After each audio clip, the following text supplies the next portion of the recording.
सारठ पहुंचे बीजेपी अध्यक्ष जेपी नड्डा ने इंडी गठबंधन पर जोरदार और जमकर हमला किया है। झारखंड सरकार को आड़े हाथे लेते हुए जेपी नड्डा ने कहा कि झारखंड में लव और लैंड जिहाद का खेल चल रहा है। सीएम से लेकर मंत्री तक सब जेल में बंद हैं और ऐसे में यहां पर इस खेल पर जनता अब भरोसा नहीं करने वाली।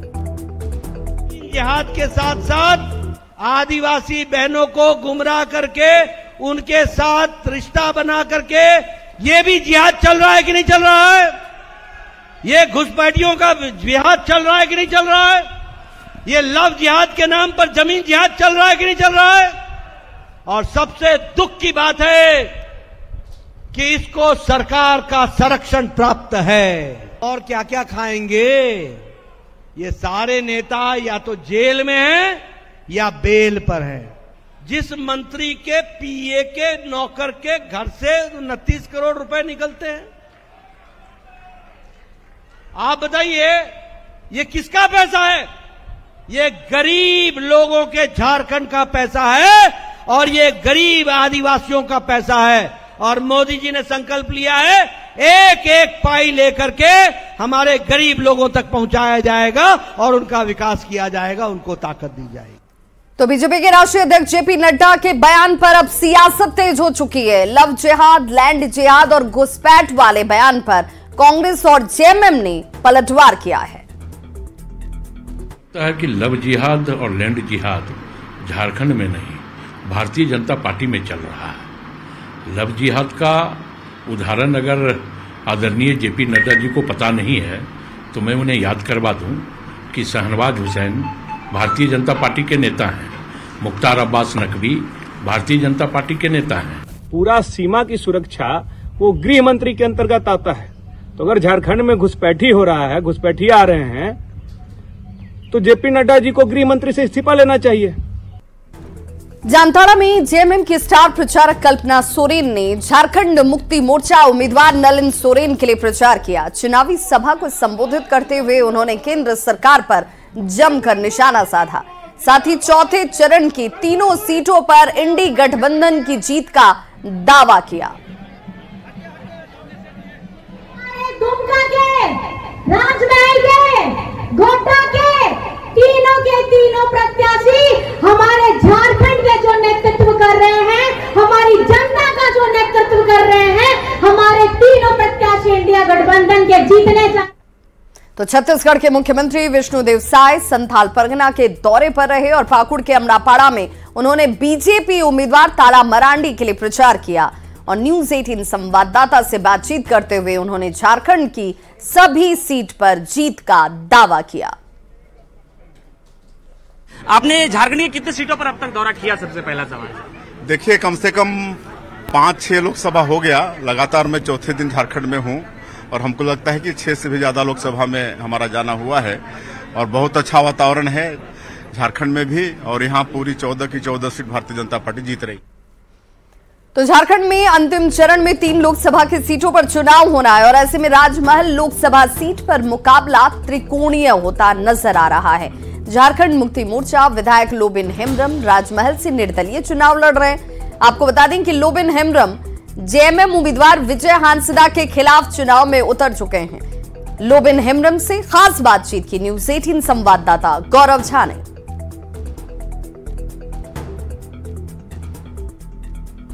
सीट पर अंतिम चरण में चुनाव होने हैं, जिनमें से एक राजमहल का सीट है।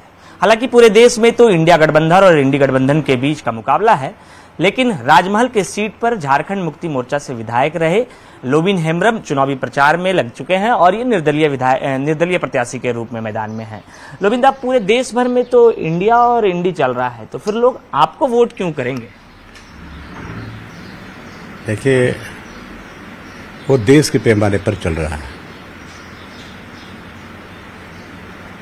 इंडिया गठबंधन और ये भारतीय जनता पार्टी, ये पूरे देश के पैमाने में। लेकिन राजमहल लोकसभा में जो अभी का जो हालात है, यहाँ के लोगों के आवाज़ पर मैं खड़ा हुआ, आदिवासी मूलवासियों के हित में मैं लड़ाई लड़ता हूँ, लड़ते रहूँगा और लोगों को पूरा विश्वास है।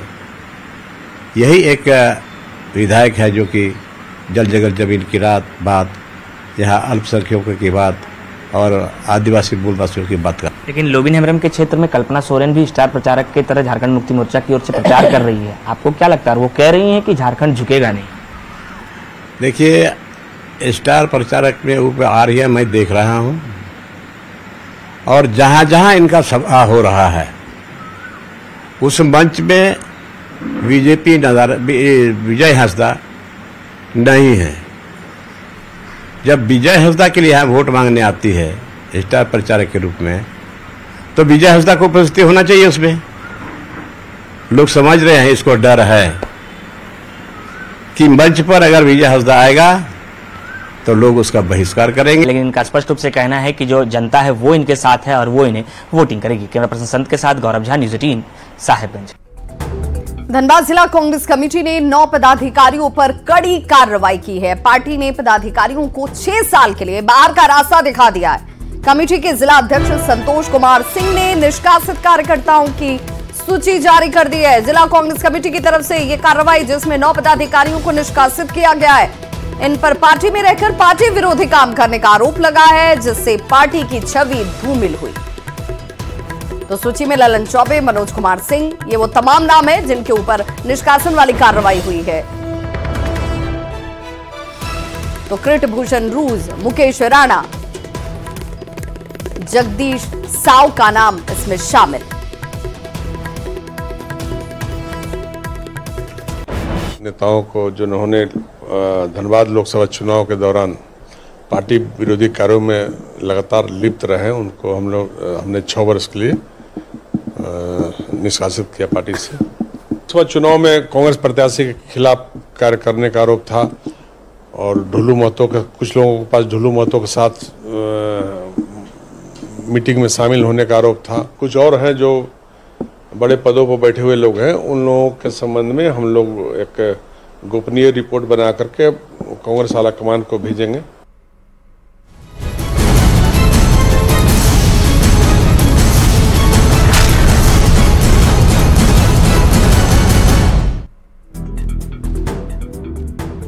गुमला के सिसई और घाघरा प्रखंड में चक्रवाती तूफान रेमल का असर दिख रहा है, जहां तेज हवाओं के चलते घरों की छतें उड़ गईं, खंभों के साथ कई पेड़ धराशायी हो गए, जिसकी वजह से सड़क पर जाम जैसे हालात हो गए। सिसई में बिजली भी बाधित रही है। गुमला में रेमल तूफान का असर नजर आया है। तो ऐसे में अब पीड़ित जो है वो मुआवजे की मांग कर रहे हैं। रेमल तूफान की वजह से कई लोगों के घर की छतें उड़ गई, कई पेड़ धराशायी हुए, जाम की समस्या दूसरी तरफ लोग जूझ ही रहे हैं। और अब ये तस्वीरें भी जरा देख लीजिए, किस तरीके से बड़े बड़े जो पेड़ हैं वो इस तूफान की वजह से धराशायी होकर सड़क पर आ गिरे और ऐसे में आवागमन पर इसका सीधा असर। दोनों तरफ वाहनों की कतारें और इन पेड़ों को हटाने का प्रयास शुरू किया गया। कई लोगों के घर की छतें उड़ गई और ऐसे में पीड़ित ये चाहते हैं कि उन्हें मुआवजा राशि दी जाए।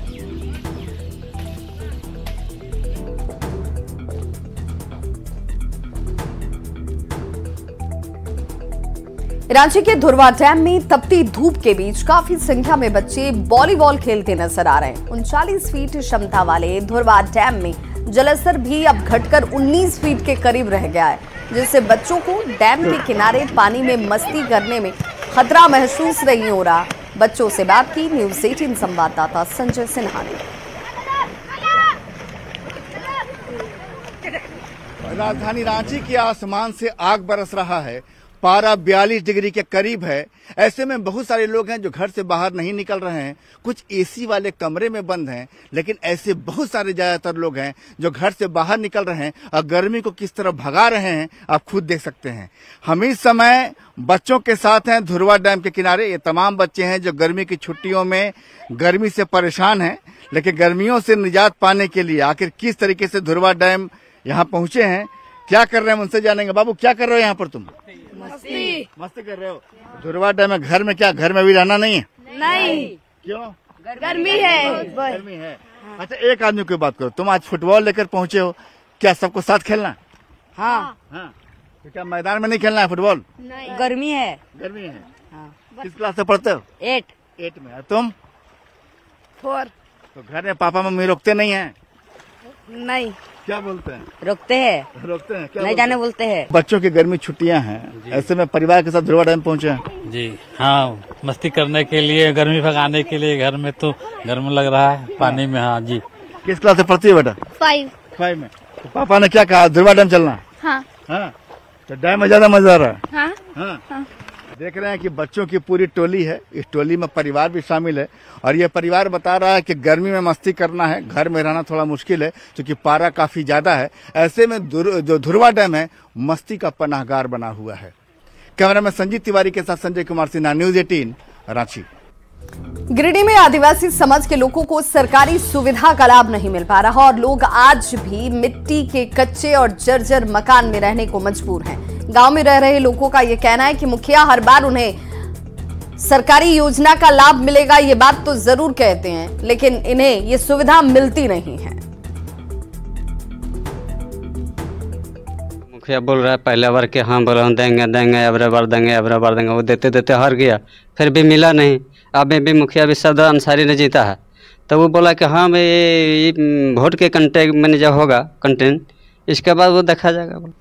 गुमला के बसिया थाना क्षेत्र में मंटू साहू की अपराधियों ने कुल्हाड़ी से काटकर हत्या कर दी। मंटू साहू शादी समारोह में आया हुआ था और इसी दौरान उसकी कहासुनी होती है, जिसके बाद उसकी हत्या कर दी गई। इस पूरे मामले पर पुलिस ने एक शख्स को हिरासत लिया है और पूछताछ फिलहाल जारी है।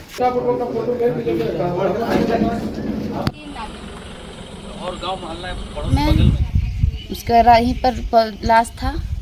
उसके बाद हम लोग अंदर घुसे, माँ को भी मारने के लिए कोशिश किया था, हमको भी धमकाया था। हमको भी पहले बोला था कि अगर चिल्लाई, अगर बोली, बताई किसी को भी तो तुमको भी मारेंगे।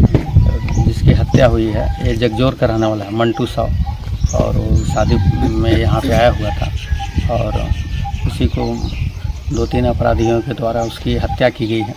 पुलिस विभिन्न बिंदुओं को ध्यान में रखते हुए उसकी छानबीन कर रही है कि आखिर हत्या का कारण क्या है और उसे गिरफ्तारी के लिए पुलिस प्रयास।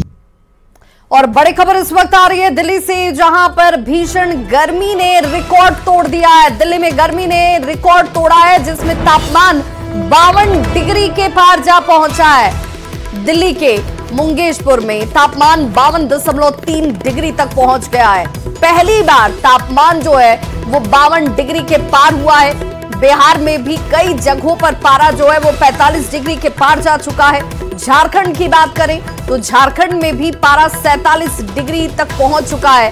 तो ये स्थिति है इस वक्त, गर्मी अपने जैसे सारे रिकॉर्ड तोड़ने पर आमादा है। दिल्ली में 52 डिग्री से ज्यादा टेम्परेचर इस वक्त, वहीं बिहार में 47 डिग्री से ज्यादा और झारखंड में भी 47 डिग्री तक ये तापमान पहुंच चुका है और आम जनजीवन पर सीधा असर।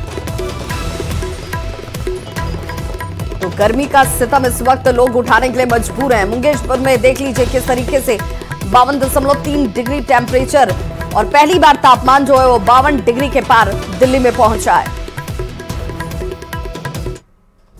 और फिलहाल यहां रुक रहे हैं एक छोटे से अंतराल के लिए, फौरन होंगे वापस।